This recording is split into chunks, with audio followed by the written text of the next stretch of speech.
a battle between the performance, what I would call mid-size sedans. In Australia, these are classed as small vehicles according to VFACTS. It's the Hyundai i30 Sedan N versus the Subaru WRX. Both of these are available with automatic and manual transmissions.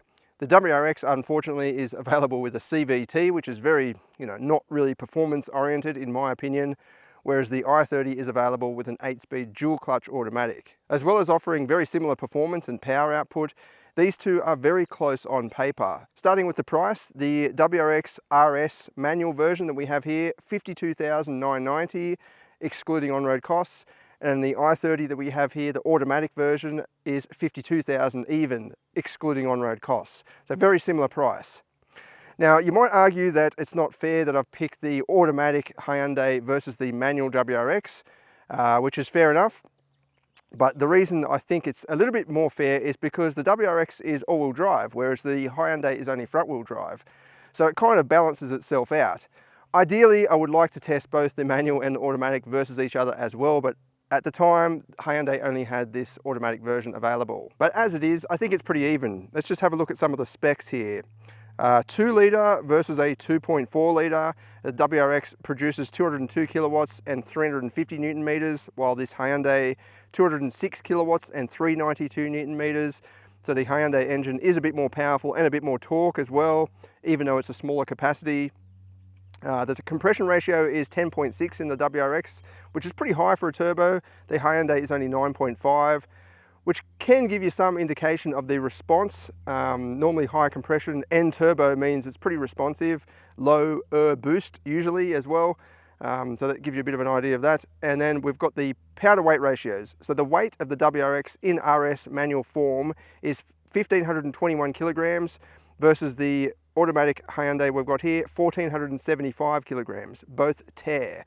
Now, if we calculate that to a power to weight ratio, we've got 132.8 kilowatts per 1,000 kilograms in the WRX, 139.6 kilowatts per 1,000 kilograms in the Hyundai.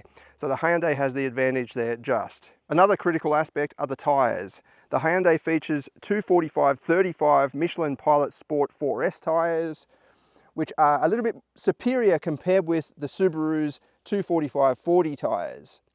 These are a little bit more low profile, these are a little bit lower in profile, so the tyre wall is shorter basically, but the Subarus, I just find that they don't provide as much sheer grip as the P4S tyres. But with all-wheel drive, we're not really going to have a problem there getting off the line.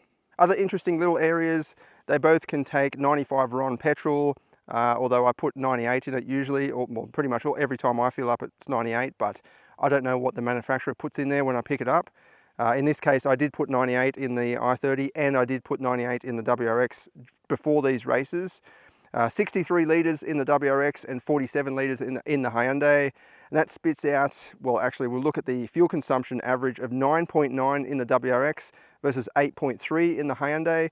So definitely a more efficient, more economical drive, the Hyundai, even in just normal conditions, driving around if you're driving to work and so on. And that means a theoretical average range in the Subaru of 636 kilometers versus 566 kilometers in this Hyundai. So even though it is more economical, the smaller tank, 47 liters, does mean it's limited by the capacity. 15,000 kilometer service intervals in the Subaru and 10,000 servicing in the Hyundai, or 1 year in both. So the Hyundai, you do have to go get it serviced slightly more regularly than the Subaru. In other areas, I think the Hyundai does stand out a bit more with its design. It looks very racy and sporty. It's got this big wing on the back, black highlights, red pinstriping around the bottom, and then around at the front. I know some people don't like this new look, but personally I like it. I mean, my opinion doesn't matter. Everyone's got their own opinion. I just think it looks a little bit like a Holden VL Calais or something like that from the 80s, or even Knight Rider for those older individuals out there that used to watch Knight Rider on TV. Look it up if you don't know what it is. But yeah, very thin, pointed front end, very low and sort of flat as well. I reckon it looks cool. In terms of passenger space, look, they're both pretty good actually. And that's why I class them as mid-size sedans really. I know they're not as big as a Camry, but they're definitely bigger than a conventional Corolla or something like that. The Hyundai's got climate vents and charging ports. The Hyundai does not have a flip-down center armrest though. And then up at the back, the Hyundai offers a 464 litre boot against the Subaru's 411. The Hyundai does have a space saver spare wheel.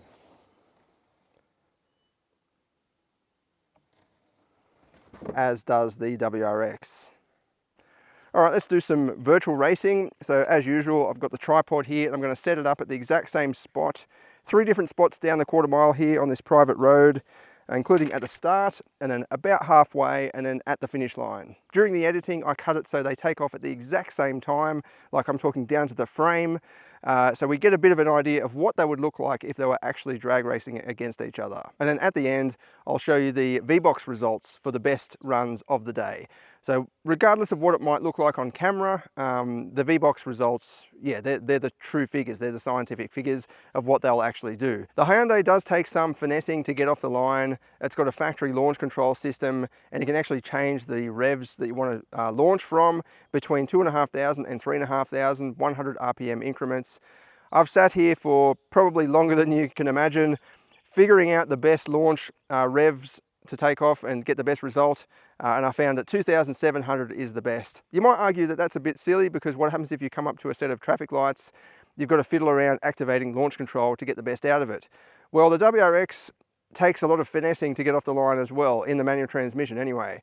As we saw in the separate review video of the WRX, the best way to get it off the line is to just rev it up as high as anything and then just gradually but progressively release the clutch. Let's see how they go.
There we go, you might not have expected that. Front wheel drive beats the all wheel drive.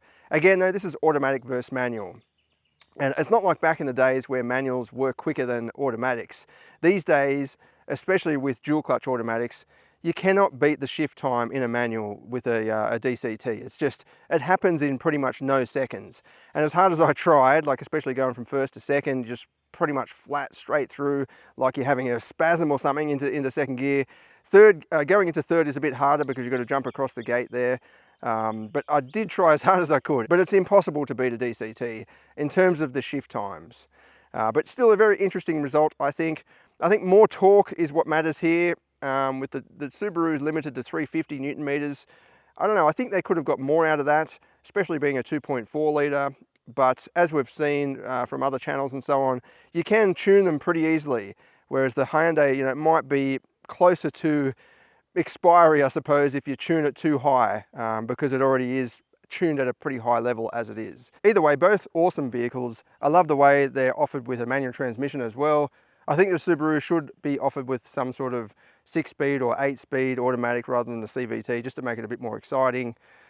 What would I buy? Well, it's very hard to pick that because it really depends on what you're going to use it for. Now, when the new WRX first came out, I was a little bit skeptical and, I was expecting more from Subaru. But as the years have gone on and I've spent a bit more time in them, they're actually not too bad. They're just not as hardcore, not even as hardcore as something like this. So if I was spending time on the track regularly or even semi-regularly, I would go for the i30 because it also has track warranty. So you can drive this on the track all day long, and as long as you're not racing or competing in some sort of form, the factory warranty does cover pretty much everything, but you definitely have to have a look at the terms and conditions there. But also the i30 just has more adjustability. You've got all those different drive modes to choose from. You've got launch control, lap timer as well, and it's just a bit more engaging in the technology. But then I find it's a little bit more engaging to drive as well. You can get the tail out and stuff, and it kind of does burnouts and whatever. It's just a bit more engaging overall, in my opinion. But if I was doing just touring, country driving on dirt roads, certainly the WRX is what I would take. It's just a bit more sort of torquey and manly and a bit gruntier, even though it's not quite as quick as the i30. It's just feels a bit punchier, and if I was driving on dirt roads, it'd be absolutely beautiful. You've got that four-wheel drive grip, extra safety as well. Even on the highway, if you're driving in the rain or something like that, the WRX is going to be safer just because of the stability of all-wheel drive. So overall, it's really hard. I think I would take the i30 because I like sporty driving more than I do just touring around, and I think I'd like the engagement of just those different modes and so on. It's a bit more versatile in that way. It sounds better as well. The Subaru just sounds really choked up and it doesn't sound like it used to, even in standard form. So I think I would take the i30, very similar price as I said. Would I take the manual or automatic? I'd probably just take the automatic. The DCT in this is fantastic. It doesn't have those issues that the early DCTs had where you're rolling back a little bit and there's a few delays going from reverse to drive. This is much more refined, and it's still very quick to change gears. You've got paddle shifters, it hits the red line and all that. Just a little bit more engagement. But I would take a WRX. If I lived out in the country, although I do live out in the country, but if I lived on a dirt road or spent more time on country roads, then the WRX is probably going to be my pick. It does have a better ride as well, the WRX, in terms of going over bumps and so on.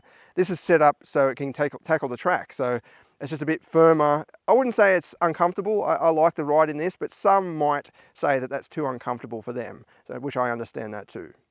I'll have a full POV test drive video of this coming soon, and the WRX POV test drive and 0 to 100 video is already up. I've linked it in the description of this video and up in the top corner. Thanks for watching.